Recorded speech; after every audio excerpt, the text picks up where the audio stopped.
Hey everybody, this is Will and welcome back to Sunday Sound Design. This is episode 16 and today we're continuing our series. We've got a ways to go where we're working our way through every single audio effect in Ableton Live Suite 11.1. So we're going through in alphabetical order. Today we find ourselves in cabinet. A few weeks ago we looked at amp and someone very wisely and smartly said, as I was reviewing amp, they said, hey, amp works better with cabinet. Which makes a lot of sense. If you think about a guitar setup, I'm a guitar player, I'm not a keys player. You either have a guitar amp like this Fender Twin, which has an amp and a cabinet built in one, or you have a separate, you're seeing like a Marshall stack or half stack on stage, which is the amp on top and the cabinet below. And you can swap those in and out. So in theory, yes, amp and cabinet should be used together, but you get some really interesting results when you use them separately. Amp is kind of modeling the innards, if you will, of a guitar amplifier, and then cabinet is modifying the output of that, the speakers, right? And within cabinet, we get speakers plus mics, and we can do some really cool things. So I do want to encourage you, and I might today combine amp and cabinet so you kind of see a full picture of this. But I want to encourage you to mess with them separately because they are essentially tone shaping tools. That's what they do. Even just throwing cabinet on a synthesizer or something, we'll tame some of the high end. We'll make it feel maybe, I don't want to say a little more analog because that's an overused term and that doesn't always mean a good thing, but it gives you a certain vibe. So if it works for you, great, do it. If not, combine amp and cabinet to make it work. So let's dive into Ableton Live today. So again, I've got Ableton Live Suite. Cabinet, I believe cabinet and amp do not come in intro or standard, but only Suite. So you'll have to update if you want to get that. And so let's go into our audio effects here. So we're going to click this show hide button over to the left-hand side of our screen. And we're in audio effects. I've been showing this every episode, but I think it's important to show just in case you're new or you're looking at this and you're going, Will, I'm not seeing what you're seeing. So if I right click here and do group in folders, this may be the default view that you're seeing, which groups all your effects into folders. I don't particularly love that because in my mind, it's a extra step. It's a thing that's keeping me from creating. And so here's what I do. I right click and I disable group and folders so that those are separate. Okay, that's what I do. Another note for today, I'm going to be testing this just with my keyboard because not everyone's a guitar player. Not everyone has a guitar to plug in and test. This may be a fun experiment to come back and look at Ableton Live as a guitar player. If you're interested in that, check out my buddy Cloudcord, fellow Ableton Live certified trainer. Derek's got some great content on YouTube and he's processing most of his guitar stuff through Ableton. And so he's got some great guitar rack presets you can download and things like that. But maybe that's something we explore in the future. But today I've talked way too long. Let's dive into it and let's see what we could get. So again, as an instrument, I'm going to use electric, which does not mimic electric guitar, but it mimics electric keys. And so this is what this sounds like here. Let's turn this up a little bit, get a little more volume.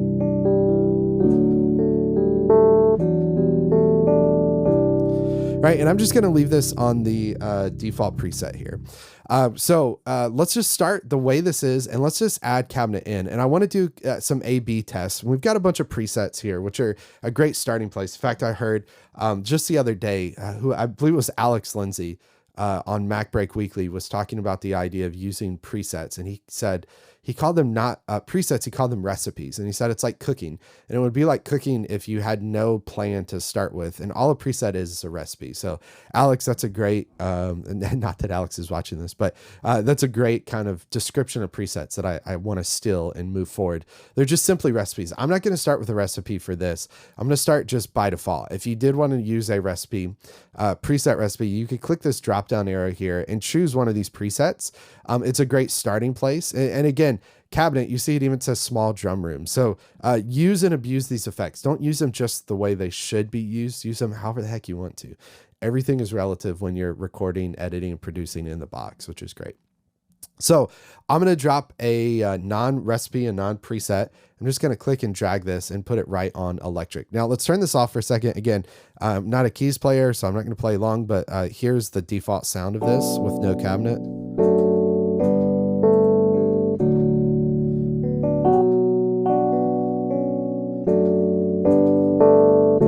Okay, now let's bring it on. You can already hear a little bit of that tone shaping that's coming in.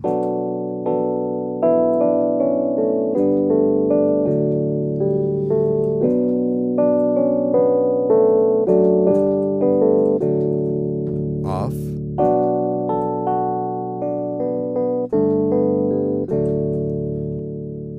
Now, for me, and again, this is all just kind of perception. This is all what you are experiencing as you're listening to this. But to me, adding cabinet to this makes this feel less digital to me. Cabinet electric by itself feels too perfect, too precise, too perfectly modeled. And cabinet just kind of takes away some of the high end, maybe. Again, this is not a precise thing. And I think sometimes we focus too much on specifications and we create too much from like a precision standpoint. It's less of precision and it's just more of how does it make you feel? What's the vibe you get from this? And to me, just adding cabinet in just by itself, just kind of makes it feel, again, this term is way too overused, but makes it feel a little more analog to me. It's a little darker.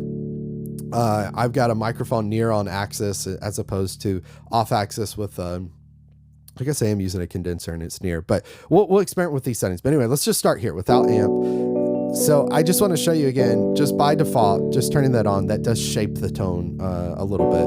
It's not drastic, but it just takes it to me from being kind of in your face to being a little warmer, whatever. Okay, so let's start with speakers. So we have a couple different speaker options here. We have a 112 speaker, a 212 speaker. Let's hear that. Compared to 112. Now for me, I can't right now hear a big difference. We haven't changed our microphone yet. We're also using a condenser for a near, which I'm not a huge fan of, but we'll see. Okay, so 4x12. You do see our CPU spike when we change that. I feel like I hear a difference in that. Maybe I'm just tricking myself. In fact, let me turn that up a little more. I'll turn my headphones up. So maybe you can hear the difference as well too. Let's see. So 4x12.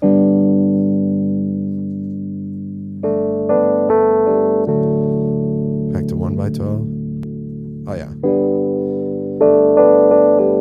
1x12 just sounds to me, feels smaller, sounds smaller, which in theory it is. So it should, right? That's modeled well. If we've at least got that basic down, then it's modeled well. Okay, so 4x12, 4x10.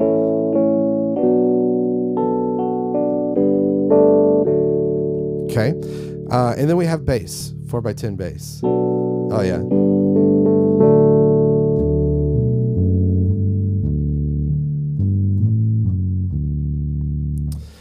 Okay, so there's my speaker options, and basically what cabinet is replicating is both speaker type of microphone, whether it's dynamic or condenser, and typically dynamic would be like a SM57 shoved right into the cabinet of the speaker, and then you decide if it's on or off axis. Kind of changes the vibe and sound of that. And condenser would be typically a condenser mic that you put further away because it can't handle as much volume coming at it, as much gain coming at it. So let's mess with microphones. So it's a kind of again combination of speaker and microphone, and then we'll throw amp on there together. And this is again the way that it quote unquote should be used as amp and cabinet. We'll try that out here in a bit as well too. Okay, so I'm gonna go back to, just because I like the vibe of it, I think 4x12. Let's change our microphone. So here's our options: near on axis, near off axis, far, and then we have the ability to change from condenser to dynamic. I'm gonna leave it on condenser for now, even though this is not what I would do. Would stick a condenser mic near on axis. But again, there's always break the rules. Never be afraid to break the rules, right? I think some of us, pardon the soapbox that's about to happen, I think some of us that tend to be a little more technically inclined can kill the vibe of folks in the creative process. That's something to be aware of, particularly if you're working with collaborators, working with someone else, and you tend to be a little more technical. You tend to be the person that reads the manual and you know the keyboard shortcuts. I think sometimes you could kill the vibe, you could kill the creative process when you're putting too much systems and restraints on people and going, oh, well, you can't, you're in the key of D, you can't play a C chord. Like that's not in the key of D. And you're like, well, who cares if it fits the vibe and what we're doing? So for us technical folks, let's lay off a little bit in the creative process. Technically amp and cabinet, technically condenser shouldn't be, right up against the mic grill, but hey, we're not ruining a mic in this case. We're in the pretend world, and so let's do whatever the heck we want to. Okay, enough soapbox over. Let's continue now. So near on axis, let's play that again just a second.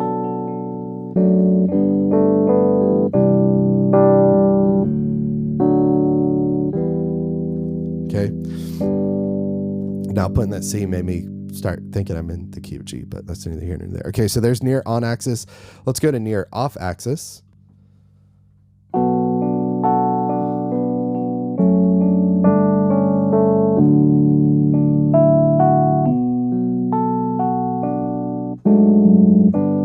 Told you I wasn't a keys player. Okay, now let's go back.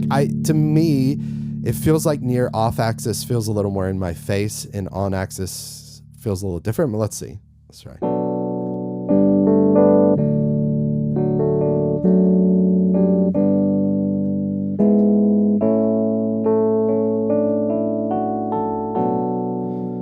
There's on axis, off axis.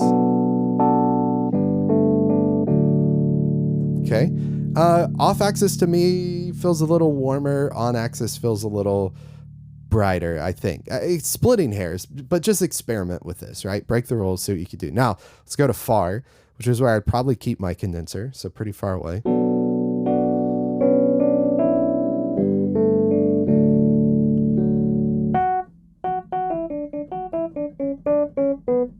Okay, let's see maybe single note if we hear a big difference there.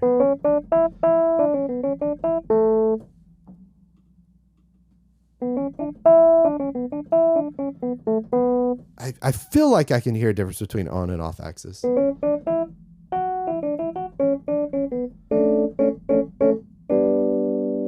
Okay, so now let's try changing microphone type. Again, condenser would be more like a, what is it, Shure Beta 87, the bigger diaphragmed condenser mic that I've seen that Shure makes. That's like sitting that further back, and then dynamic would be a SM57 or whatever. Okay, so let's try that out.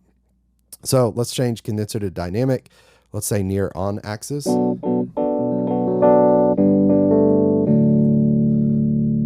Off axis.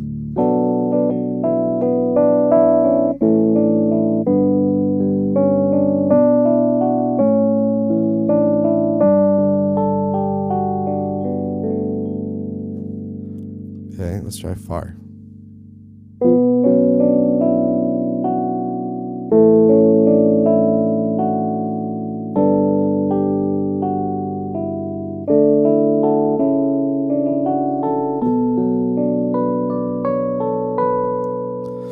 Okay, so to me, and again, don't rule out the power of the placebo effect. Whether this is actually what's happening, it's what I'm feeling in the moment, and it's changing, making me play a different way. It's making me create a different style. So don't rule that out when you're producing music, right? Even if it's not really doing what you think it's doing, if it makes you feel like it is, and it changes the way you produce, create, write, then it's probably worth it. But to me, near off axis with dynamic, to me feels a little better, close to what I'm looking for, right? Okay. All right, and if we take this off completely, again, if you're not listening with headphones, it's probably hard to hear the difference. But again, this feels too perfect to me, too digital. This just feels a little darker to me, the response. Okay, so next let's go to output. So we have been using mono. A quick look at the Ableton manual before we started told me when I go from mono to dual, my CPU usage will double. I think, again, I'm going to try really hard not to get on a soapbox here. I think some of us worry too much about CPU usage. I'll have people reach out and say, Will, I'm frustrated because my CPU is at 30%. And I'll say, well, what problems are you having? Well, I'm not, but my CPU is at 30%.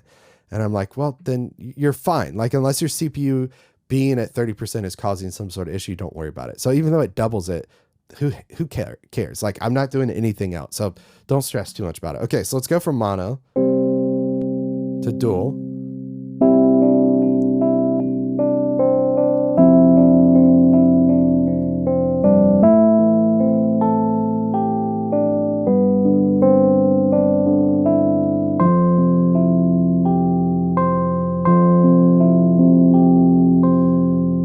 Back to mono.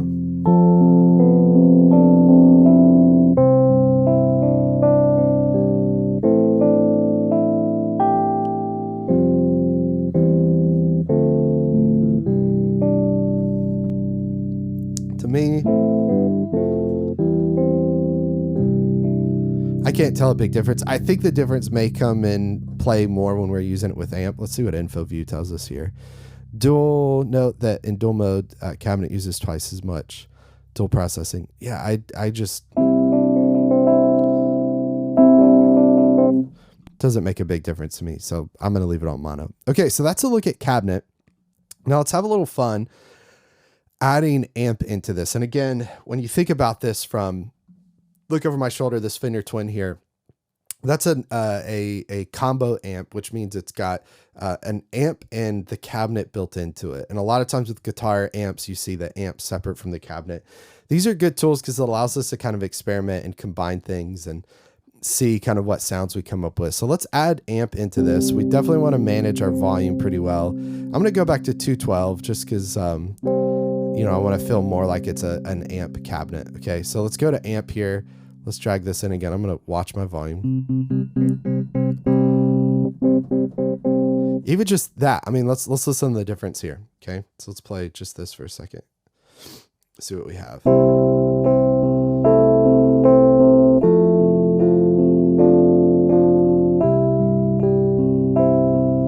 With cabinet. Yeah, so you definitely hear it kind of cut some of the high end off.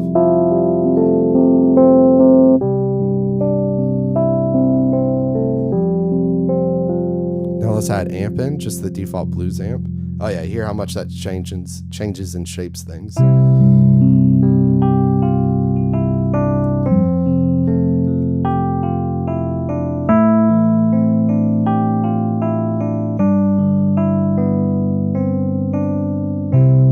Bring some of our high end back. Honestly, I mean, for what I'm doing, I kind of just like the vibe of cabinet on there. It's working well for me. Okay, so let's try output at dual here. And output dual here.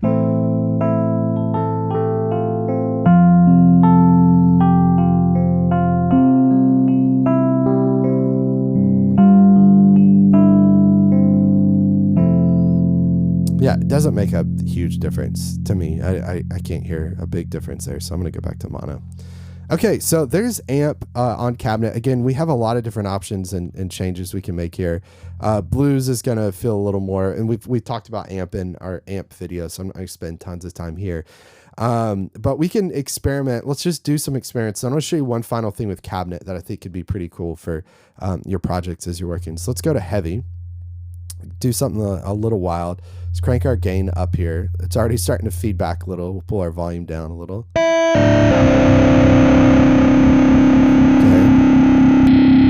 There you go, 4x12. We definitely hear a difference with amp when we are overdriven and we go from 2x12 to 4x12. And this is kind of taking us from like a basic amp dual combo amplifier to like a stack, right? So you're going to match that with the amp that we have, and it's going to be a bigger sound. So okay,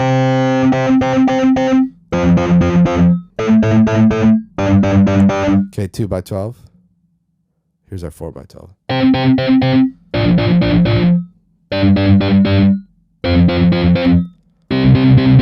Right, so you definitely get the vibe of that for sure.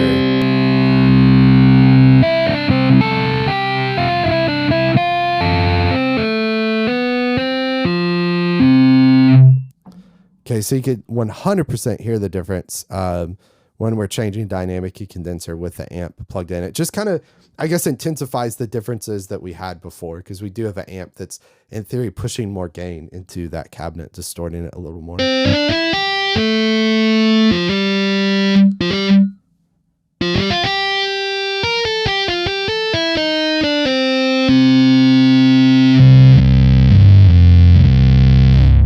Driving a little, but that's kind of fun. It's particularly for bass. Let's go to bass here.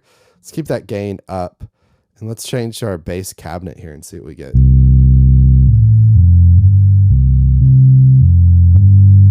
Honestly, I kind of like that heavy for that. That was kind of fun for a bit. Right, pretty crazy. Okay, so let's go back to something a little more moderate, a little more just kind of would make a little more sense in the context of electric keyboard.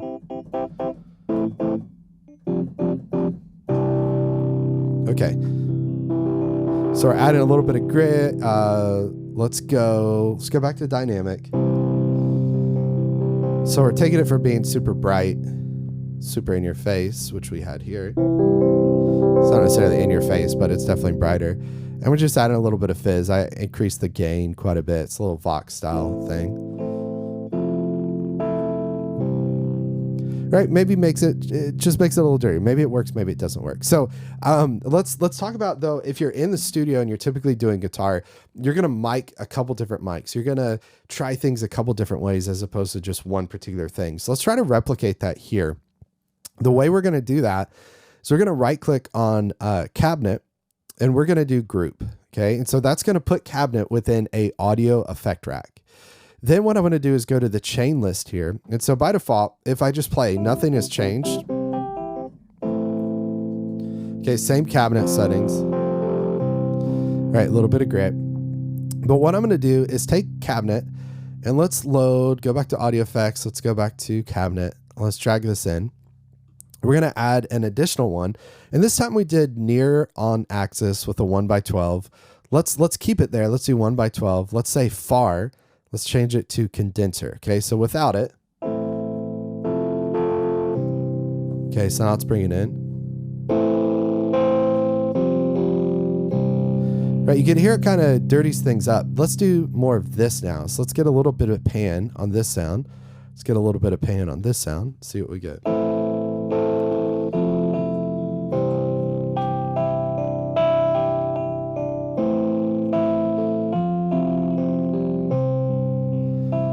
Right, you can hear it, that definitely shapes it. It's given it a different vibe completely.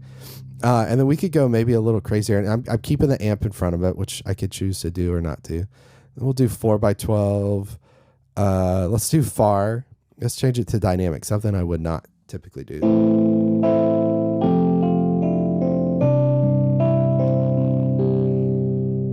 Take it out of the mix, cleans up a little.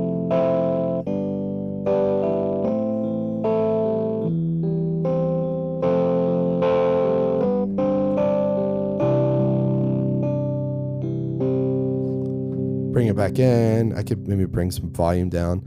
I could pan this. This is kind of fun. So let's do a 4x12, pan hard left. Let's do Command D to duplicate it. Let's pan this one hard right. And let's just change the microphone type here.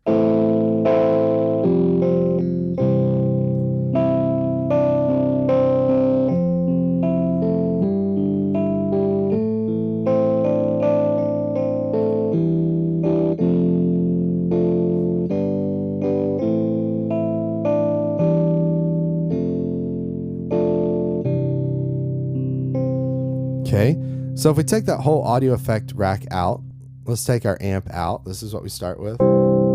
Some of you may be going, Will, that's way better than what you ended up with. And sure, if that's what you're after, super clean, kind of precise, that's fine. So adding amp in. Okay, kind of dirties it up. It's not great, but again, that may be what you're looking for. Now let's add our audio effect rack back in.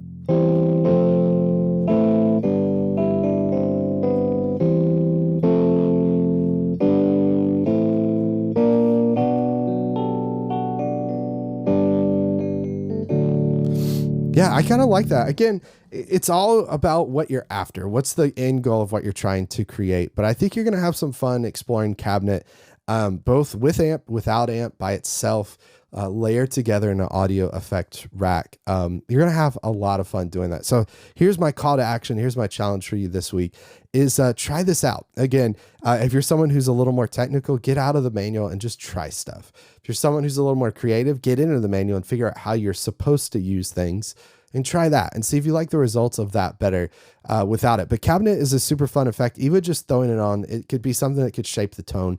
I've worked with folks before that have these weird quirks where they just throw a certain effect on or a certain thing on every single track. And in fact, the effect we're talking about next week is a effect that you would throw onto every track potentially. But they have this thing. They always put this on every synthesizer.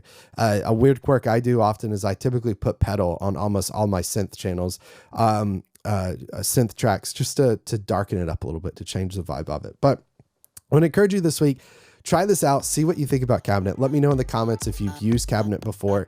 Let me know if you're a guitar player who uses cabinet, maybe amp and cabinet together, what your results are. But thanks so much for watching this. If you want to continue and see next week as we go to channel EQ, that's the next thing up on the list here, then make sure to hit subscribe to the channel, hit the bell icon so you're notified when we go live every Sunday, 10 a.m. Central. We post a new video every single day that you might enjoy as well too. So make sure to subscribe, hit that bell icon so you see when we go live. We'll see you next week, Sunday Sound Design, as we continue our conversation about audio effects in Ableton Live. Take care, everybody. Bye.